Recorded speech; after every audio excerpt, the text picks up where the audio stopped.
What's up everyone, Art at Patience Metal Fab, and yesterday when I came into the shop there was a Mercedes SL500 parked in the parking lot, and now it's inside of the shop with a lot of stuff missing. Looks like the seats are out of it, trunk's up, bumpers off. I have no idea what's going on here, but I know Gary does, so I'm gonna talk to him and ask him about this mess. What have you done here? This is what it takes to find out if we can fit two of these in an SL500. So I don't know a lot about these models, but I know Mercedes of this generation and moving forward are extraordinarily heavy. So you have a big V8 in here. I assume this makes a bunch of power, and then we're gonna make a bunch more with the turbos. What did it come factory, and what are we trying to make? No, this makes a little bit of power, and we're hoping for a little bit more power. This motor made 315 horse from the factory. Going through an automatic, I bet this car maybe made 200 horse at the wheels. As far as what Taylor and those guys are looking to make out of this thing, I'm not really sure. He says these motors will make some real power when they're put under some real boost, so we'll leave that to them. We'll just make sure to get everything mounted. When this came in, it looked like there was no room to put this stuff. A couple of guys out there that have actually done turbo kits, you see headlights eliminated, you see exhaust dumped out fenders, because there's no room for anything. So we kind of took it apart, worked backwards from where we were. Obviously we got rid of a fair amount of stuff. A washer reservoir is gone. We got an ABS module missing over there. We have managed to keep the AC to this point. We'll see where that goes. Right now the plan is to cut the bumper a little bit, bring the radiator forward into the bumper as much as we can to allow ourselves some room for a crossover, because there's only one side of this motor that the exhaust is going to go out. Everything's going to be intended to be kept tucked inside, stock looking front bumper, you know, just real clean. So you guys are gonna get to see the custom fab happening on the front end of this car, and then eventually it's gonna go back to their shop where it's gonna get engine management on the dyno, and then we'll see how much power it makes. So that may be one single episode, depending on how much work Artsum has to do. It may be multiple episodes, but eventually we'll see this car doing its thing, putting down actual numbers. We'll get to see if we do better than 315 to the crank.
Artsum is just about to put the finishing touches on this roll bar. It's turning out really good, and he made super quick work of it. Really, last week he cut, bent, and then did the finishing welds this week.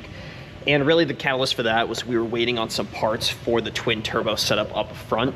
As you guys saw earlier in this episode, he got them all mocked up and kind of semi-mounted. We were just waiting on some flanges and other bits before we could keep going with this side of it. So now that he's got that done, I think I'm gonna wrap up this episode and we'll make this a two-parter. In the next one, we're gonna get right to work on the twin turbos, and by the end of it, we should have that project wrapped up. So this is a really fun one. It's going to be a shorter series, but definitely one worth checking out. If you guys enjoyed this episode, make sure to like the video, subscribe to our page, and stick around for the finale in the next.